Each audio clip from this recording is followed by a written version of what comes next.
Hi, Joe. We're going to start now.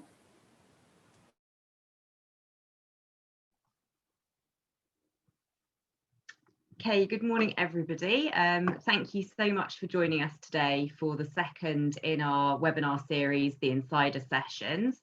Those of you who don't know me, I'm Jo Waring from Wines of South Africa, based in London. The topic that we're covering today, Does Site Matter, is a really important one in the journey of premium South African wines. We have the most incredible vineyard sites in South Africa, and those of you who've been to the country or those of you that will base there will know this. We have this very unique mix of mountains, oceans and soils that creates what we talk about as a treasure trove of winemaking possibility. So I think there's a lot to cover today. We'd like to welcome our chair for today, Master of Wine, Madeleine Stenreth. Thank you very much, Madeleine, for joining us. Just a couple of things that I need to cover off before we get going. So there is a 2-minute silence for Remembrance Day in the UK at 11 o'clock today. We will try to get everything wrapped up on time, but if people need to leave, everything will be recorded and will be online. If you can post questions in the Q&A section, we will try to get to as many of those as we can at the end. And then finally, before we begin, I'd very much like to thank our partners, Westgrove, for working with us to develop this event. And also to draw your attention to a new online platform for South African wine exports. The Cape Export Network is the outcome of a collective response to the pandemic. Travel bans, a rise in virtual meetings, missions, and a focus on digital provided the industry with an opportunity to create a portal which is dedicated to South African wines and built to help expose importers to them. It has the following benefits. It's the only B2B marketplace dedicated to South African wines. The concept and platform has been tested with importers globally to ensure its viability and usability, and will continue to evolve. It's got a technical team to support producers loading their products and information. There's a marketing focus to drive awareness of the portal and South African wines in untapped markets. And it's endorsed by Wines of South Africa and Westgrove. So on that note, let's move on to why we're all here today. And I'll hand over to Madeleine, who is going to introduce our fantastic panel. Thank you. Thank you so much, Jo, and thank you for allowing me to be part of this fantastic panel. We have a very interesting topic called Site Matters, or Does Site Matter? And I'm 100% sure that if we would throw out this question to every single one of us, it would take like a millisecond for us to say, yes, site matters a lot. But there's so many variables that influence the way site matters. And this group is a group of very strong-minded, like-minded, clever winemakers, and we all need to analyze the necessary variables that actually influence this way of site really matters. So we are going to go through diversity with all its strengths and also maybe sometimes weaknesses. We have a bit of historic background to look at where South Africa stands today and in its communication of place. And the wine of origin scheme, transparency, traceability, blending, the way the old wine project has actually influenced the way we look at site-specific expressions, and sustainability and low intervention winemaking, wine growing, so much to discuss. So first of all, Colleen, who's in charge of this fantastic group, if I can allow you to just quickly present why this group exists, what made you create it, and also introduce our beautiful winemakers as part of the panel. Thank you very much, Madeleine, and to WoSA and Westgrove for the opportunity and the platform to have this discussion. As you said, an hour seems like a long time, but there's so much to go through. So I'll try and briefly just summarize, what, why, and where. I grew up in agricultural backgrounds for my whole life, although I studied marketing at Stellenbosch. And my first job in the wine industry was working for a 6th generation family property in Robertson.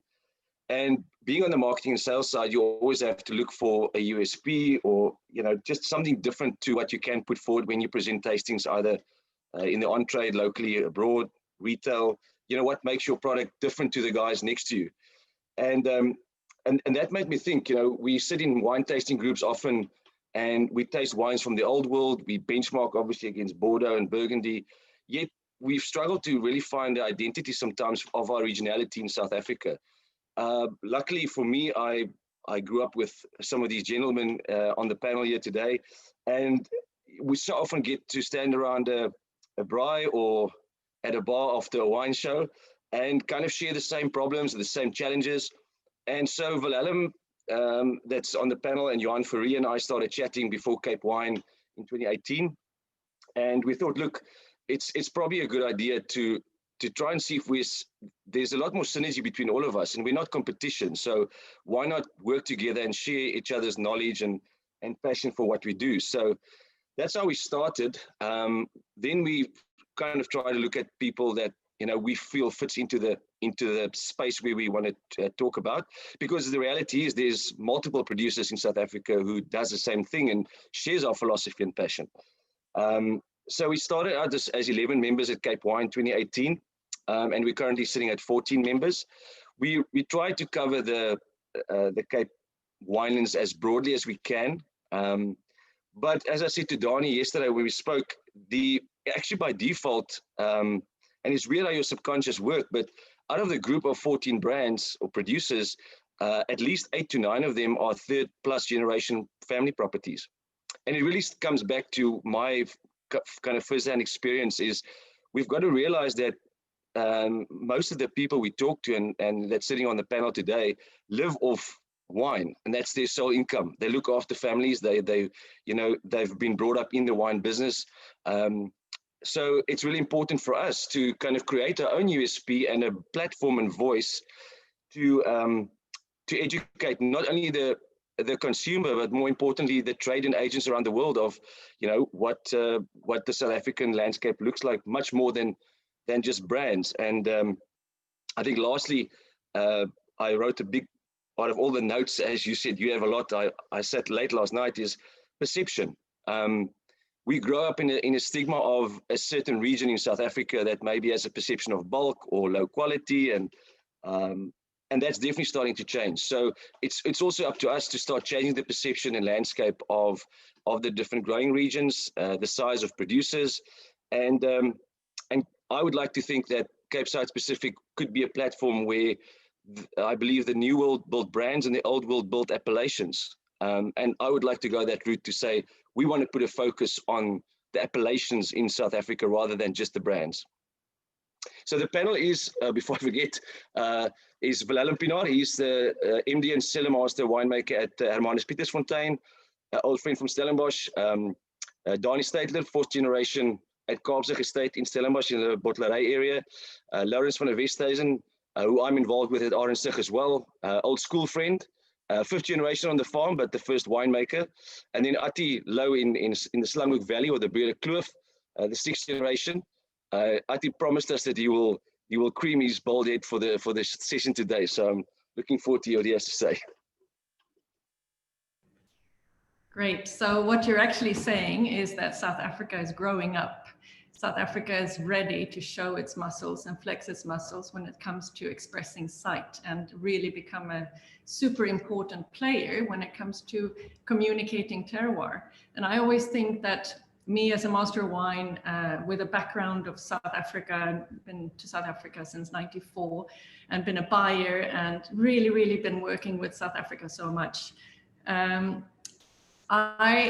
I think from the beginning, everything was all around being an estate wine or a blend of everything. And going back into thinking the potential of being a serious player, if you line up a group of wines from Northern Rhone, for example, you have Cornas and Saint-Joseph and Hermitage and Côte-Rôtie, and then you have sommeliers and masters of wines that are sitting there, and they're expected to actually be able to communicate that site and say, why is it a Saint-Joseph? Why is it a Cornas? Why is it a Gros Hermitage?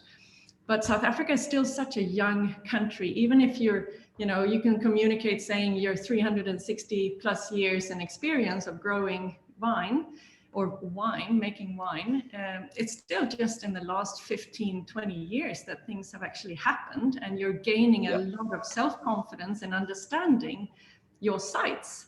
And now you're starting to communicate this. And we see more and more producers being, you can really see that the self-confidence is gaining ground and it's spreading, which is a really good energy. So I think definitely you're on the right track with communicating this with place and site specific. But when we come to diversity, when I started, I actually worked for WoSA in 2002 for a few years. And the slogan then was diversity is in our nature. And it's actually beautiful to think about that, okay, Cape Floral Kingdom, it's the smallest floral kingdom in the world.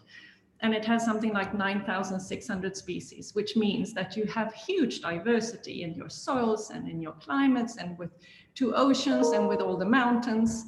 But at the same time, diverse also means complex, and complex also means complicated. And that also means being a little bit complicated to communicate to the world all these sites, because it takes a long time. If you look at Northern Rome, the Romans were planting vines there 2,000 years ago. It takes a long time to actually set these standards in people's heads. And as you also mentioned from the beginning, some regions are known for bulk production. People have difficulties in relearning. It's like you learn from the beginning. One area is known for this and that, and then it's difficult to get out of that track. But if I would throw out the question to Wilhelm, Wilhelm, are you awake? Yes, you unmute yourself. Yes, Can you say something about this with the diversity, with that strength, and maybe even the weakness of being like such a diverse country, because soils are so different, sites are so different, and you're also a guy who's sitting right in the middle of a place where you are the only one who's communicating the place of where you are. Yeah, I think it's a very, I like what you said. I actually wrote it down. Diversity is complex, and complex means complicated. And I think, that's hitting the nail on the head when you want to talk about diversity, especially if you take all the regions, you take the wine of origin system and everything in there, soils, how varietals are planted in different areas. And you have that on the one side of the conversation, and you've got site specific, and you try and connect those two. For me, I think it comes down to interpretation of what you as a property want to do, and the message that you want to communicate. And like Elaine said, the new world is known for brands, and the old world is known for appellations, as a rule of thumb. But I think if you look at the South African picture, there's a good mix, a bit of both. And I think if you ask the question of diversity, you as a brand or a 6th generation farm, or whether you're 15 years old, a young brand like we are, I think you've got to look at what you have on your property and how you're going to interpret that, and you've got to incorporate that into your brand story. And I think that's what we try to do to a certain extent. And I think, you touched on blending, which is something that we'll speak about as well. But, something that's important for me as well is that, how you interpret that, but also that you've got to operate with integrity. I think we see across the world, you have opportunities, or you have situations where people communicate one thing, but they do another. And I think, for us to operate with integrity and to express and to interpret our own sites and incorporate them in our brand stories, I think is the golden thread that runs through the whole conversation. Because diversity is something that it gives you the possibility of growing so many different varieties, and you can produce so many styles of wines, which is fantastic. But if I would ask you, have you, because you're a young winery, some of the others are like 4 or 5 generations, the decisions you've made through those few years you've been around, they've really showed how you've been very broad, but going a little bit more narrow, trying to specialize a little bit more, realizing that you can't just be everything to everyone and doing everything. Exactly. Exactly. I think, and touching again on what I've said in just the interpretation of your site, and that's exactly what we did. We started about 7 years ago with a project looking at our whole portfolio and realizing that we've just been making too many wines, too many different styles. You know, there's no focus, there's actually no integrity. Great wines being produced, but the story that we're communicating and the wines that we're putting forward, you know, they don't really run as parallel as we want them to. And we looked at our site and we interpreted, we looked, you know, we're close to the southernmost tip of Africa. It's cold, interpreting, you know, topography, soil, winds, rain patterns, and all sorts of things. And looking at the varieties that we had planted in the soil. And then also looking at, you know, the quality of wines and trying to interpret all of that and putting it all together. Really, you used the word early on, mapping, you know, our path forward. And making hard decisions and uprooting certain vineyards and certain varietals that we just didn't feel, you know, we don't want to put our weight behind this particular style because it doesn't express the way we interpret the site. And yeah, we've been on that journey for 7 years and it's been very fruitful. It's difficult. It's, you know, it's definitely not a highway. It's a dirt road with lots of bumps and lots of bruises. But, you know, it's very rewarding when you start to see, you know, all the guys that, you know, we taste each other's wines regularly. And, you know, when guys like Donnie and Kulain and Ati and Lawrence, you know, come into your cellar and they say, well, I saw and I listened what you wanted to do 4 years ago, and I can start to see that happening. Then you start to realize that the way you interpret your property and being site specific, you know, there's a lot of reward in that. Can I throw that question out to Ati? When it comes to being a place which, I mean, you're in a place that has been previously known for quite big volume, and you're the single soldier almost fighting the terroir expression and your speciality that you've realized that you can get out of your sites, making your place much more interesting than it has been, you know, like the preconceptions of the past. Can you say something about how you have gone from also trying to be everything to everyone and then moving into saying, hey, I'm going to really focus on what I do best, and that's how that is affecting also the relationship with your customers and the trust that you can create in them from acting like the way you do? Thanks, Madeline. I actually found it to be not that tougher dirt road as Valem is explaining it to be, because I think it speaks to how bad our interpretation and communication of our specific site was prior to the realization that we needed that focus and we needed that clarity, to communicate that clarity over to our customer, because I started to really do that about 4 or 5 years ago, and the upside of it and the benefits that's come from it from a brand perspective for us has been just positive.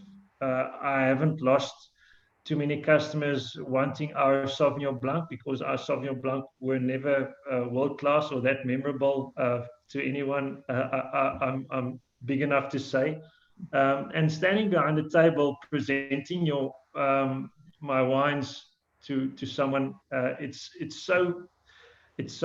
frees me up a hell of a lot to tell them, listen, if you want Sauvignon Blanc, go over to and have a chat with Valem, because I almost got the wrong name there on the note you sent me, Valem. But I think that's I think it's so freeing, because you see the customer on the other side of the counter and table, firstly relax, and then secondly trusting you, because owning up to something like that, acknowledging something that's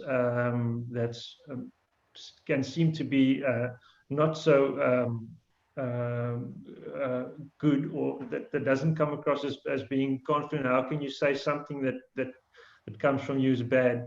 But that's it really gives that customer confidence in you and in you as a brand, and that's been massively beneficial for us. And I think that we are still on that trajectory of really coming out of that and uprooting certain varieties that's not really working, and planting more of the ones that we think works better and will work better, because there's new varieties also being experimented with on our farm and our valley. So and I think a platform like this, maybe just to pull it together, is what empowers one to do this with confidence, and with a soundboard from many other guys and girls, and I have to say around me as well in our region. It's more common now for fellow winemakers and vine growers to chat and experiment about different things than we perhaps did and did wrongly in the past. Do you think that being part of the group has helped you to find a new sounding board to your ideas and checking on your direction, where you're going? Do you feel that that's added something to your business?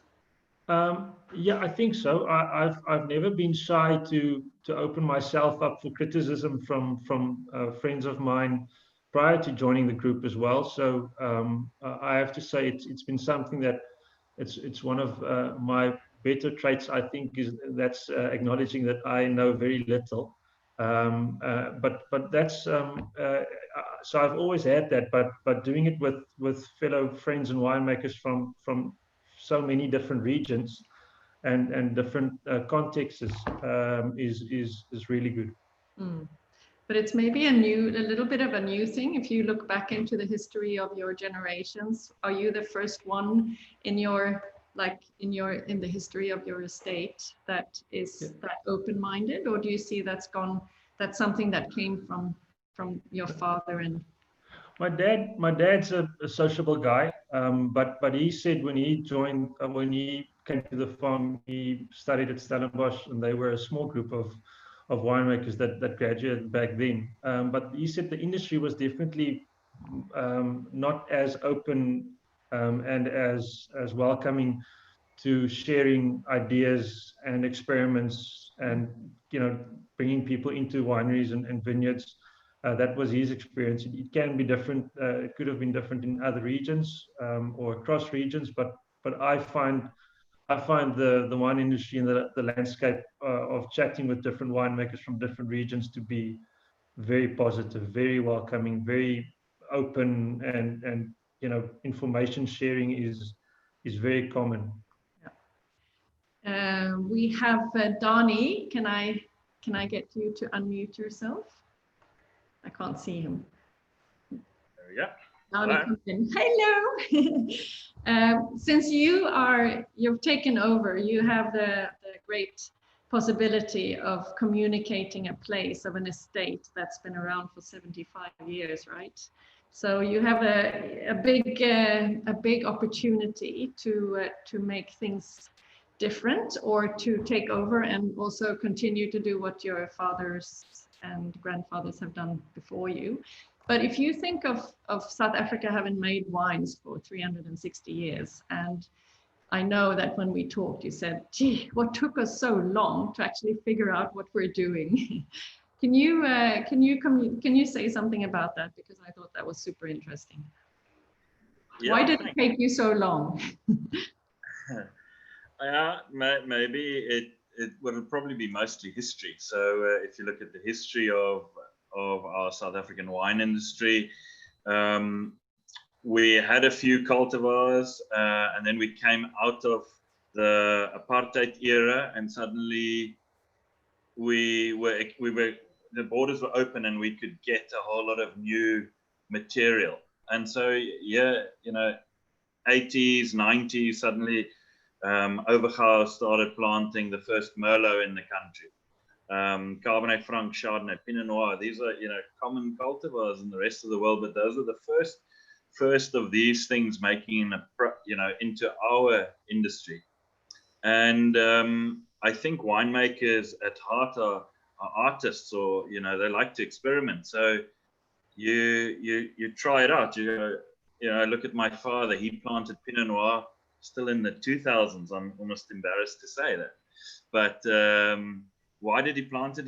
He likes to drink Pinot Noir, and he likes the lighter, more elegant style of wine, and so he planted it. And if I look still today, we've got 21 cultivars, and much like Willem and Ati have said exactly the same thing. When you came to Kaapstad, 10 years ago, and today we've more than halved it already, but still there's 15 products. You'd have to taste 40 wines from MCC right through 21 cultivars, blends of blends, Bordeaux, Rhone, Cape blends, Mediterranean blends, sweet wines.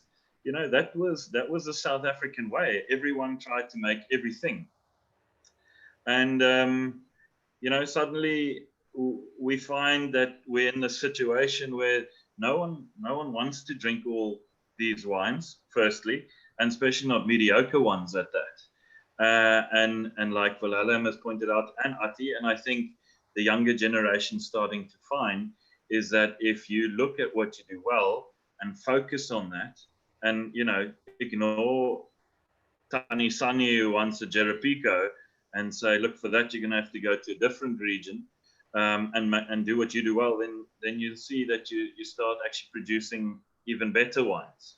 Mm-hmm. So that's definitely become the focus, for I think a lot of the younger generation winemakers and everyone here on the panel anyway. Mm.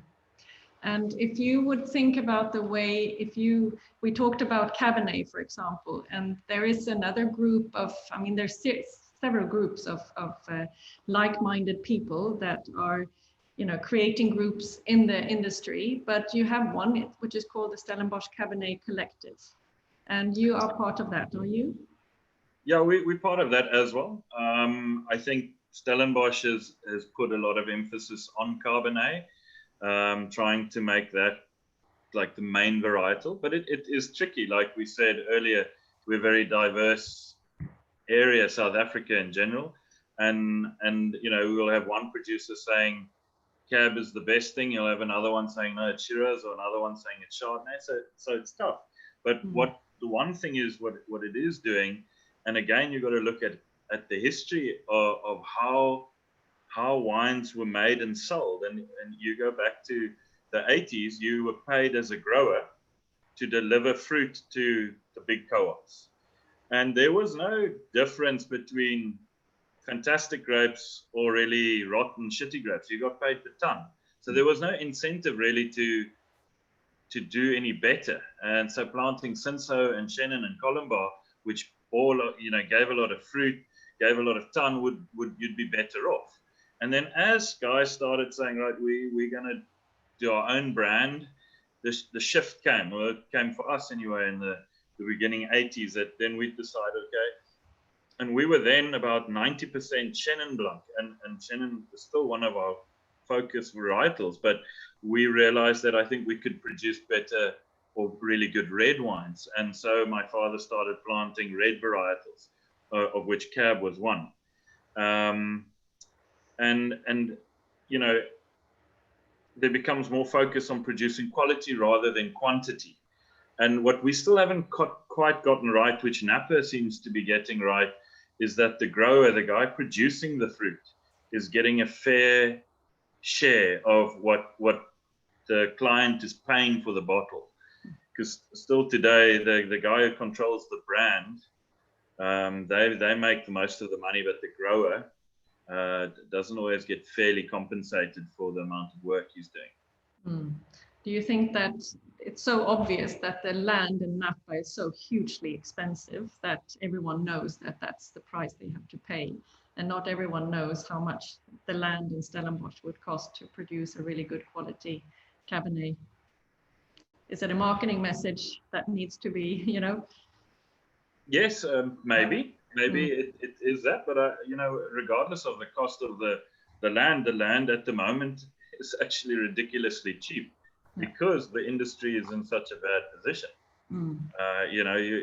We've got, without being negative, but we've got an oversupply of wine, and so the prices are dropping, and it's really difficult to make a living as a wine farmer who produces 5 tons on a hectare in the bulk game. If you put it to bottle and you add your percentage, then you can semi-survive. But selling grapes and bulk wine, it's very tough. But don't you think, all of you, if anyone wants to go for this one, don't you think that with this site-specific focus of, you know, when you see that more and more producers are producing wines that has a single vineyard or a single site that is expressing incredible quality, incredible personality at a really good, still good value, but at every price point. We don't want to be stuck in the value game, but so many wines deliver exceptional quality at every price point, from low to high. But if you can get more site-specific wines, your reputation as a producer, as a producing country will increase, and therefore people will accept to pay a higher price, and therefore the whole system will work so much better. The grower will be better paid. The producer can, you know, pay for the workers and pay for managing the vineyards in a great way to get great quality grapes, and, you know, all the way through the ladder. Does anyone want to jump in on that? If I could maybe just to touch on kind of the thread going around, which leads us into kind of this question as well. You know, South Africa is the 9th biggest producer in the world. And for the life of me, I could never understand why we want to target sub $10 bottles of wine in the US, or, you know, the lower price point wines, because we cannot compete with what South America, other New World countries, plus all the European countries can do. And that's also including the fact that we do it producer individually. You know, we don't have any subsidies or support from anyone. So so for me, it was always a question of quality rather than quantity. And it is, again, it comes back to the perception, and it's difficult to sell, because as we said here, it's a very easy thing to say. But once you go to the cold face of, you know, sitting with a buyer and sitting with a space on the shelf, you know, you've got to make the best decision for your business at that time.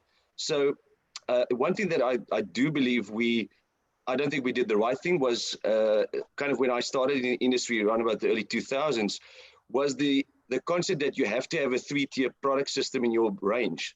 And the one just cannibalizes the other, basically. So for me, it comes back to what the other panelists have said, and that's understanding what you do well, focus on that. It's not easy, but in the long term, you will reap the rewards of doing only those products the best you can, rather than having, you know, kind of a smarty box of different products. And that for me should be a big focus, again, from site specific, but also from your property, and understanding, you know, what you can supply the market with the best margin, rather than, you know, trying to throw everything out there and see what comes back. If we go to looking at the wine of origin scheme, I mean, usually all around the world, sommeliers and influencers of any kind always seem to think that smaller is better. Brand South Africa has been really strong in communicating South Africa, and there's a specific South African characteristics in the wines that was like 20 years ago. And then we're moving into smaller is better, which is not always a guarantee for quality.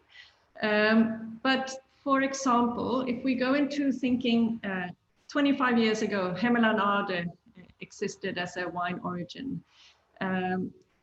Today, it's a small place with they've actually subdivided their origin into 3 different sub-regions, so to say. So you have Hemmelanade, you have Hemmelanade Valley, you have the Ridge, and you have the Upper Hemmelanade. How come it's gone so quickly for that region to subdivide itself into 3 different sub areas? And when you go there and you taste the wines, you actually see the difference. You see the reason behind it. It's like, I get it. It's not only to make yourself interesting as smaller is better, but you can really taste it in the wines.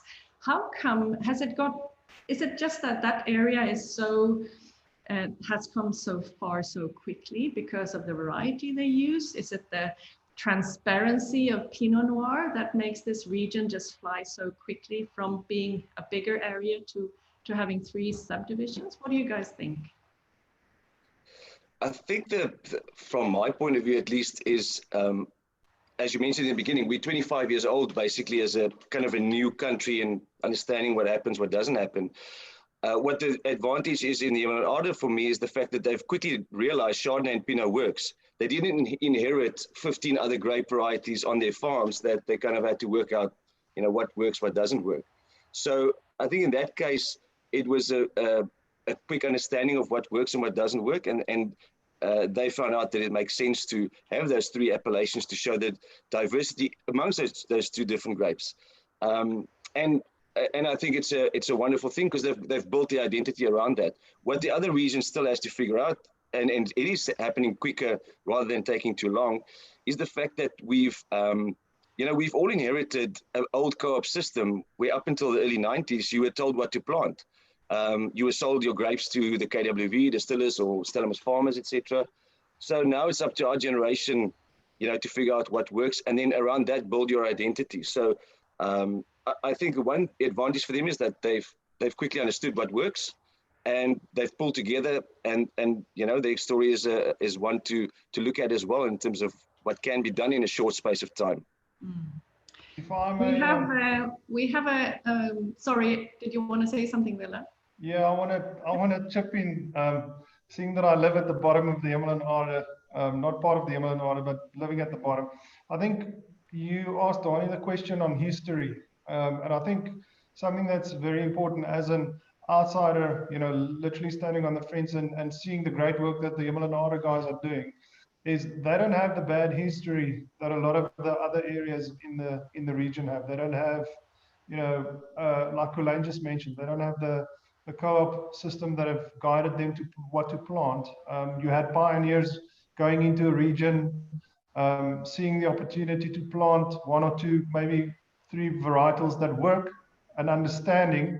And again, it was somebody's interpretation and continuing without that history, and then very importantly, backing it up with very good quality wines.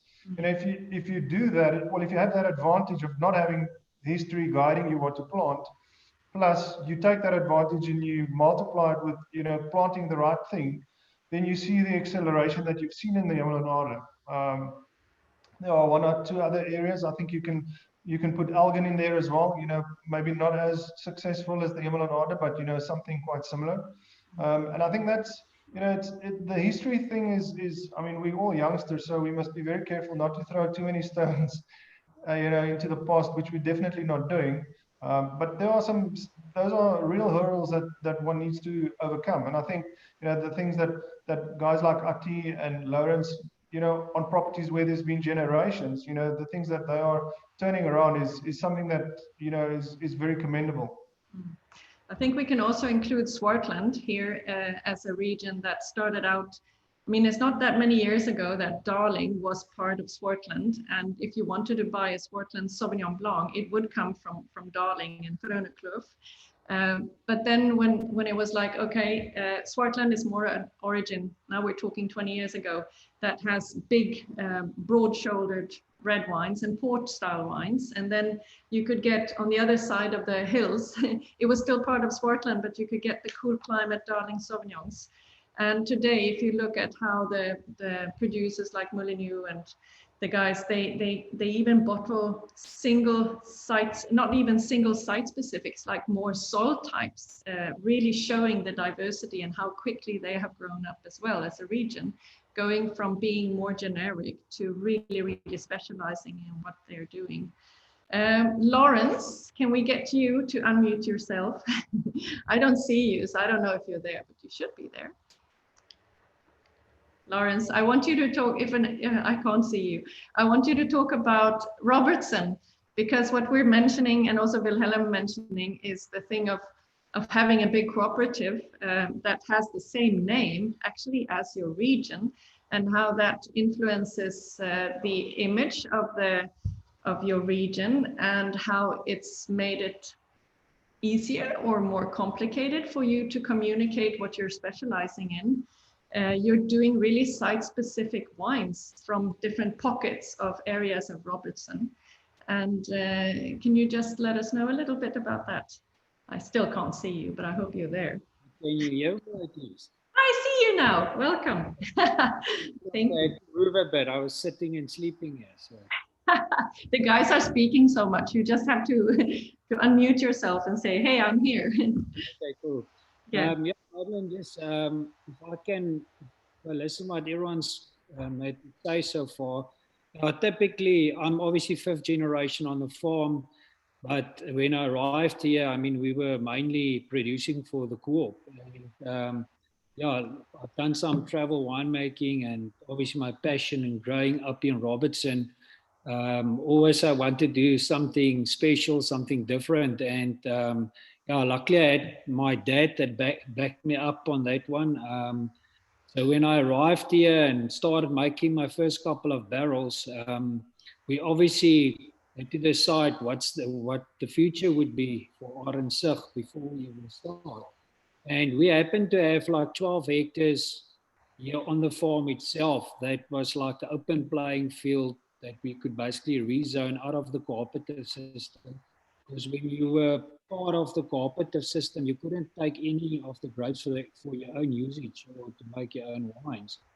At that stage, they allowed us about 5 tons. So it was a small start, but yeah, we had the privilege to develop basically 12 hectares. And what I've done is, like I said, actually, if I think about it, I was clueless. We planted like 6 different varietals, obviously the big 6. And one thing we did right is at least planted the white varietals on the morning sun side and the reds on the opposite side.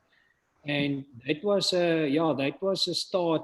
And by starting doing that, I also, obviously, as I waited for the grapes to mature and develop, I started working with various people in the valley itself, and I mean, if you look at our farm, the business, we've got also stone fruits and diversity of farming.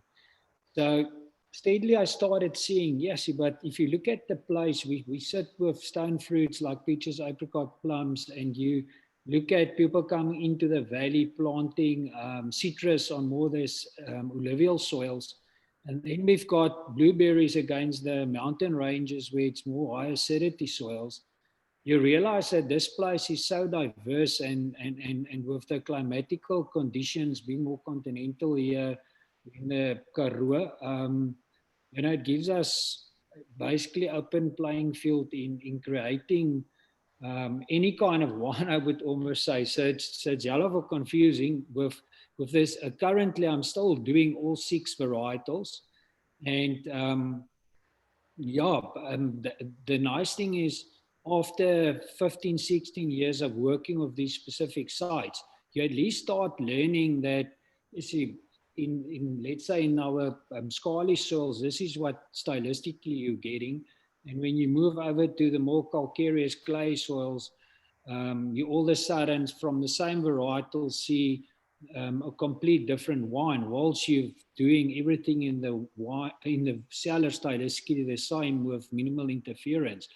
And that's the exciting part. At least, I probably won't have all the answers in my generation, but I think it's a good start. At least we're starting to think and focus on soil and microclimate pockets and working with those. And if we can start building a history of that, at least for the next generation, I think we've already achieved a lot. If you think of where we're coming from and the previous generations, being only focusing more cooperative. I mean, obviously we've got in the valley a couple of very successful estates that helps a lot. They paved the way. I mean, like the Wetshof, for instance, we all know is very well known for Chardonnay. And then you've got Springfield's estate that's doing some fantastic Sauvignon Blancs, and then you've got a lot of MCC producers. So if you just look at Chardonnay and Sauvignon Blanc, is 2 vast different varietals, but though in the valley you've got 2 successful producers on 2 different cultivars. So yeah, that's coming back to the confusion side, but it shows again the diversity that we've got that I'm massively excited about, and I think at least if we can start pinpointing down soils and narrowing it down and focusing, we'll at least get closer to the answers. Yeah, I think there's a really exciting future for the South African wine industry coming. You mentioned that you're very much influenced by both sides, having a big cooperative on one side, and then you have successful producers that have paved the way to actually see the Robertson area as not only the cooperative area or more big volume area, but also that great sparkling wine base and everything. But if we look on the other side, if I think of, there's some areas in South Africa that has a ward that only is run by one person. Wilhelm, you are definitely one of those. You have to make yourself super famous in order to make Sondagskloof a real famous origin, right? If I look at other places, we have Malgas down by the coast further east. We have Cederberg up in the mountains. It's like one person running that ward, which means that we will only see an expression of that place through the lens of what that person actually sees and what it communicates from its soils and its climates and everything. You, Lawrence, you have others to support you, but Wilhelm, you're all on your own. How does that feel? You have a great responsibility to actually make Sondagskloof a famous place in South Africa. Well, I think if I can make a video of you dancing through the vineyards, you know, after 2 bottles of Sauvignon, I might go viral with Sondagskloof. I think, yeah, I mean, it's first and foremost, it is a responsibility. Luckily, yeah. For in the near future, I'm not going to be all on my own. So there are some people that have started to discover and, you know, that have started to see, you know, what can be done. But I've just made a note listening to the conversation that I want to tie into your question is, I think, you know, in an area like that, you've got to take into consideration the variables. You know what is changing. You might have, you know, one varietal planted in different soils, or you might have different varietals planted in one particular soil, or combinations thereof, and how you interpret that. But I think coming back to your question with regards to the responsibility of Sondagskloof and how do you present that to the world, I think it's part of our story, and that's why we do what we do. It's not about being famous. I think, you know, for all of us, you know, making wine and expressing what we do on the sites that we work, it's something that we enjoy doing and what we love doing. So it's, I don't want to speak on behalf of other people, but it's definitely not about the fame, maybe a little bit about the fortune. But yeah, I think one's got to be, you know, headstrong about it. I think you've got to set your goals and define, you know, and ask yourself the question, why am I doing this? You know, why am I going through the trouble of trying to define Sondagskloof? Is that what I'm trying to do? Or am I trying to define Sondagskloof because it fits into my brand story? You know, why is David doing what he's doing up in the Cederberg? How many varietals does he have planted there? Is it an expression of, you know, cool climate up in the mountains? The same with Malgas and variable, you know, other examples. But yeah, so it's definitely a responsibility. And you know, the question that I've often asked myself, you know, we've taken the decision based on what we've seen and the variables that, you know, we want to focus on Bordeaux varietals, and, you know, the proof is in the pudding, and the people that have tasted the wines and what we've produced since we've made the decisions agree. But the question is, somebody else might come in and might have an affinity for Rhone varietals and decide to say, well, I think you're missing the boat here. You know, you should plant Shiraz or, you know, Grenache, and make, you know, an 11.5 degree alcohol Grenache that is, you know, extracted and pungent and beautiful. Is that necessarily going to be wrong? I don't know. So yes, it's quite scary. But we believe that we're doing the right thing and that our motivation is right. And I think that's why I say you've got to answer the question, why am I doing this? Why have I taken this decision? And then, you know, your integrity has got to speak for itself, and you've got to stick to your guns. I mean, we still have a very long way to go. And the other thing that I want to just tie in, because I know you're going to touch on that as well, is a lot of the decisions that we have taken is also taking into consideration sustainability throughout the whole value chain. We are talking all the way from the soil. Lawrence and Ati touched on that, just working responsibility of working with, responsible, and just pulling through sustainability, making decisions that will be, still worthwhile in 25 years' time. In Donnie's case, or one of the other guys, if Klein Donnie takes over from Kleiner Donnie, then, somewhere down the line, you've got to make decisions that's going to be sustainable when your son takes over. Perfect, thank you. Ati, I think I'm going to ask you something about Chenin, because I think we need to touch on Chenin. We talked about soil mapping and we talk about style mapping, and maybe, if you think we were talking about the Cabernet and the Cabernet collective, and thinking how many within Stellenbosch, for example, Cabernet, how many styles of Cabernet you can get because of that incredible diversity within Stellenbosch. But if you look at Chenin, would you be able to do a mapping of styles of Chenin depending on where it comes from? Because I know that the Chenin organization is very much focused on style, like if it's fresh and fruity, or if it's more wooden and complex and a little bit of botrytis. And that's more winemaking decisions. That's more like decisions in the vineyards, when to pick and how much botrytis to include, if it's supposed to, ferment in oak barrels or not, or keep it reductive, or tank and, lees contact and no oak and old oak and whatever. How do you see Chenin being, it's such a strong calling card for South Africa and for originality and typicity and expression of place. But with the Chenin organization, they really wanted to move it into more finding a style because it's so complex. Do you think that's mapping of place and, relating the style of the wine to place would be possible in the future? Is that something that you could consider in your world? It's a very good question, because I think there's it kind of links up with something that I've been thinking while we're chatting. We're talking subdivisions within a Hemel en Aarde, and I'll get back to Chenin just now, Madeline, but subdivisions within a Hemel en Aarde, and a place as small as Sondagskloof. And the customer in Belgium still trying to figure out what wine of South Africa is, and so we shouldn't be naive thinking that that we are speaking to a big audience when we're talking small site. We're talking in a very small part of the top of the pyramid, and I think moving on to Chenin Blanc, with that, the style decision that was made. I'm not on the board there, and I'm not entirely involved, other than giving Tani Ina a hug whenever I can. Is that they went for something that's, I think, easily translated.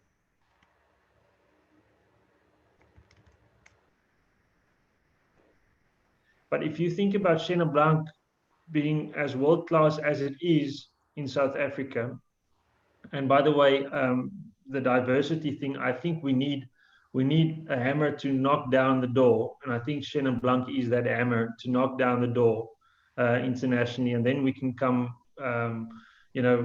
back it up with the Cab from Stellenbosch and the Sauvignon Blanc from the coastal region, and the Chardonnay from Elgin and from Robertson, but I do think that that's a stronger message to get smash in the door and then tag the rest in. The Chenin Blanc from Bottelaray, or the Chenin Blanc from Skurfberg or Voorpaardeberg, or Bredekloof, there's distinct differences in them. But it again, who are you going to get that? How are you going to get that message across to the greater audience out there? And I think that's the very, very tough challenge. I think that would be the best option, the best route. I don't think it's the easiest one. I don't think it's the one that's going to happen overnight. So to put my head on the block and give you a solid answer, I think that would be best. But I think it's going to be tough going, and it's going to take a hell of a lot of time. But we're on the right track. The guys in the Swartland are doing a good job with that, and they've led the way. And the wines coming from Bottlerij and Skurfberg is well documented, and tying that into the Old Wine Project stuff that WoSA is doing. So there's a lot of messages popping up all the time around that regionality issue around the Chenin Blanc. Yeah. And we have to remember as well, not everyone is a wine geek out there, you know. No. We have to realize that probably 90% of the people that buy wine, they're drinking something they really like, and they don't really care if it's coastal region, Western Cape, or if it says, you know, a tiny little ward or whatever. I know from our WoSA team in the back that we have a lot of questions, and that they would like to pose a few questions to us. Do you want to get going? Hi, yeah. Apologies, I don't think we'll get to all the questions, but I thought if we could just pull out a couple of the ones that are kind of most relevant to what we're talking about today. So Joe Locke from the Wine Society has asked a couple of questions, which I'll try and bring together. So one is how we see the difference between site-specific appellation wines sitting alongside cross-regional blends, which to some degree have also been quite an exciting part of the South African winemaking. And then she's also brought in the value of strong leadership when you're talking about particular regions or sites. And I think, you know, that's what we touched on with Swartland and Hemel and Ard, that they've done that successfully. So maybe, yeah, we can just have a little look at that question. I think that's actually brilliant, because my next, when you sent the question saying we have a few questions, can we do it? I was like, I have my next topic was blending. And also saying that we have so many brilliant winemakers that don't have their own vineyards, and that go to the growers and they buy grapes from specific plots which are outstanding quality, and then they are masters in blending, and they create wines which have coastal region, and they have Western Cape on the label. I mean, look at Thorn and Daughters, for example, or Donovan Roll. We also have Chris Alheit, for example, with Cartology, which Cartology was one of the first Chenins that actually created so much headline out in the world. And it was a blend of sites all across the Western Cape. So I think what my answer to that would be that we can see incredible quality that is definitely not site specific. But then the question is it a South African expression of place? Because South Africa, you know, that Cartology really proved that Chenin can be an expression of South Africa. And quality is not guaranteed in being site specific. Quality can definitely be something blended from a wider area, as long as the brain behind it can do it really cleverly. Did that answer Joe's question? Or anyone want to add something to that? If I could maybe say that just in terms of how we fit in a question about appellations against coastal or Western Cape, out of the 4 pillars of terroir, and that's why the wine of origin scheme, which we kind of abide to, is important. Single vineyard estate, or the biggest one with being a ward, is when you do multi-regional blends, it becomes a winemaker's expression of a variety or a style of wine, which a winemaker at an estate, for instance, Dani or David, even Willem from Sonnachskloof, etc., can't do, because they have access only to that site of grapes. So they have to express the site rather than, you know, what they think the best would be. So I think the difference in our terms would be, although some winemakers might say that, you know, I've blended 6 different sites together, that's my site specific. That's the interpretation of a grape or a blend. But in our case, it really speaks to the sites and the geographical area that we're talking about, rather than a blending style. Because when I was talking to Donnie, he was saying that I have 14 different vineyard lots of Cabernet, and even if it's all with the same soil type base, they're all incredibly different because of the aspect, the angle, and the, you know, rootstock and the way it was planted once upon a time. So that is an expression of place. But the thing is, is the place so strong and has been so communicated so strongly that everyone understands that that is an expression of place, you know? I'm thinking about Joe's question there as well about the power actually of marketing, the person behind it. If you're strong enough personality that can drive your place through your wine and communicate it really, really well, that makes a huge difference as well. I'm sure there are lots of winemakers that make extremely good site-specific wines all across, I mean, this is all around the world, but if we talk about South Africa, but maybe haven't got the marketing power or the personality to actually sell it as well. Look at someone like Duncan Savage that came from a place that was wine of origin, just, you know, Cape, like what is it called? The Cape Point. Cape Point vineyards, and then now he's making wine with Western Cape. Now he's blending wine or buying grapes from all over the place and making blends, and the wines are absolutely terrific. So, but then he's a really great personality and a marketing guy. He knows exactly how to communicate the place and the wine. So there's so many variables in this whole thing. But a beautiful question, Joe. Thanks. Also, just the cultivar and how it's made by the winemaker. If you look at, we talked a lot about the Himmel and Aarde and Pinot Noir specifically.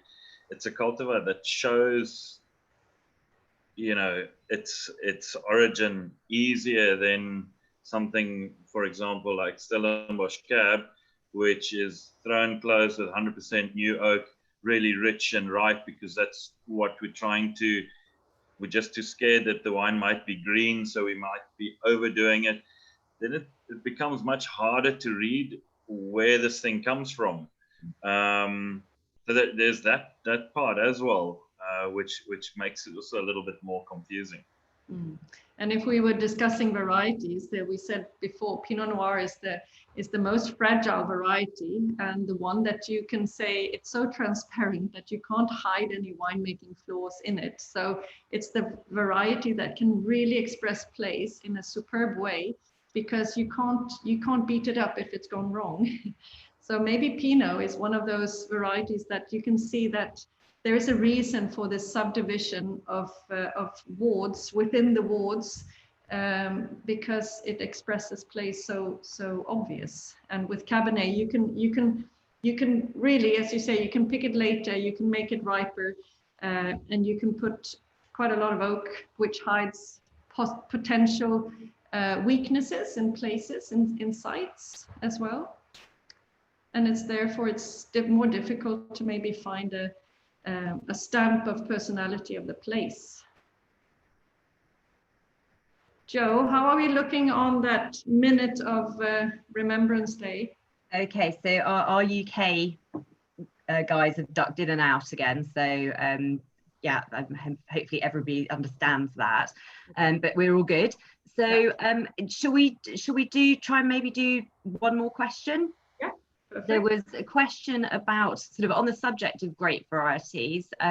Nancy Gilchrist asked, what new or lesser known grape varieties are you personally excited about and why? So maybe we can hand over to, I mean, Laurens, we haven't heard from you in a little while. Do you want to take that question? Can you hear me? Did you hear me? Yeah, I must say I'm not a person that's doing the most odd varietal that I'm actually working with is probably Grenache. And yeah, you're asking about odd varieties, but yeah, coming back to if you think about, I mean, safe way is obviously always to do your normal noble varietals like your Sauvignon Blanc, Chardonnay, Shiraz, Cabs, Merlots, and so on that we all know. I'm experimenting a little bit with varietal Grenache, and again, I mean, we've got such diversity. I know there's a lot of newer varietals. I know my neighbor down the road do a fantastic Carmenere as well. That works well, and it's actually more south here in our valley. So yeah, I guess it comes back to our climatical conditions and diversity that. Yes, there's definitely possibilities for newer varietals, but if I think about myself, I think, and that comes to what a lot of guys said, you know, we inherited a lot of grapes already of different varietals, and And there's so many things if it comes to the terroir and site that we still need to figure out. So for me, it's more coming down. I'm not even thinking of something different. I just want to figure out in my generation, what of the usual varietals is actually working where, and what goes the best. If that is, to at least have a focus point and not confusing things even more. But it's nice playing with the odd varietal. I mean, I've got a range called Inspirational Batch. It's small pockets and sites that I work with, and if something comes by, it's always cool to play with it. And for instance, if I come back to the Grenache varietal, that I think is also, you see more of that in South Africa. It's a lovely varietal that brings a lot of beautiful red fruit to the table. It's easy going, and we happen to, but again, when we work with these art varietals, we must at least make sure that they stand on the right spot or right site. So the specific block, for instance, is on a more high acidity soil, and it leans to the style that I'm making. So that's. Yes, can I jump in quickly, because this is the problem that we have. We've been saying the whole time that we want to try and find focus. South Africa is experimenting a lot with heat and drought resistant varietals. Saftico being one that's just headlined recently. Jordan, my neighbor, planted some of that stuff. Does really well in Greece. Technically it should do well here, but now you've got to take the gamble, and it's not a small investment. You're looking at planting a hectare of that. It's 300,000 rand. First 3 years, you're not going to get any return. Then you start getting return, and maybe it works, maybe it doesn't. The next thing, even if it's a nice wine, what consumer is going to buy a Saftico? South African guys most people won't know what that is. So it is challenging, but without experimentation, one would never know. So that's the thing that we always challenged with, is do you focus on the things that you do well, and then you experiment 5% on the side, or not? No. I think you need to experiment a little bit to also, everyone knows what's expected of like what's the expectations of a South African wine, but sometimes when you get in front of a buyer or a top sommelier or a master wine who's very demanding, and then you throw this variety in front of them and they go, wow, are you really, everyone looking for something different? It's like the next new thing. You need to sometimes, just to tease the audience a little bit, to make them realize what you do and that you're on your toes and that you're not just sitting still and getting fat and happy. So I think you need to have a little bit of that excitement to make sure everyone realizes that you're not sitting here just being very pleasantly happy with where you stand and what you do. If I may say something, I think something that I often talk about, and I think everything that we've been talking about, Donnie mentioning planting new varietals and taking that gamble. Lawrence mentioning, working with specific vineyards and trying to create almost an experiment within something that's already, part of his makeup. I think, you've got to ask yourself the question, where does this all fit in with my business plan, or what the business is trying to do? Because I think, we'll all agree that it's fantastic to sit in front of an MW and show them the certificate that you've made, but that person is not going to buy, the 5,000 or the 10,000 bottles that you've made. So it comes back to asking the questions, why are we site specific? Where does it fit into your story that you're telling? Where does it fit into your business? And I've been reading a lot of the questions, that have been coming through, and I think there are so many aspects that one has to cover. But for me, the cog that turns the wheel is really, does it fit into your business plan? Because otherwise you're just shooting into a direction, making a fantastic wine, but it's of a specific site, but it actually doesn't add anything to the story that you're trying to tell. Where with Lawrence's inspirational batch, it definitely tells a story. 2 or 3 different styles of pinotage from a very small area close together, but different soils. There's a reason. You can tell the story, you can explain, and it fits into your business plan. And I think the biggest threat is just to go and do all these things, but you actually don't really know why. And I think that's something that we've got to be very careful about. And I think, again, looking at it, one of the questions is, those are the types of things that we bounce off one another within the group, within the collective. Donnie will phone and say, do you think I should try this or that? And, is this a good idea? And I think that's the value of a group like this is to, you use the word soundboard. It's great to play around and it's great to experiment, and I think it's something that Ati said to me once, is that, you can make all these great wines, and you can get all these awards and people sommeliers and everybody can rave about it, but ultimately, who's the person on the other side, the consumer? How do you translate? How do you tell the story? And those are the things that, we should not take out of our focus, because otherwise we end up making a lot of fantastic wines, but they remain on the shelf. Then they are not so great. Then they're not as great as we think they are. But if I think of the wine industry, we're pretty traditional as well. It's like, how do you get your message out to the consumer? It has to be like a journalist, or it has to be like a group buyer for like sommeliers buying for a big group of restaurants, or masters of wine doing presentations and seminars. It's like you put this wine in front of someone that can communicate it further on. We're still a very traditional business, and we're depending on mouth to mouth to actually tell the story and to market your products. And if I think of someone like Gary Jordan, who planted Assyrtiko, he went to Santorini. I was actually with him on that trip because he wanted to research, because of global warming as well. You need to find maybe a variety that can cope with a global warming. And Assyrtiko is one of those varieties that can maintain a really nice low pH in a warm, dry climate. So it's like, okay, he's a geologist and he wants to read, you can see it's part of the story.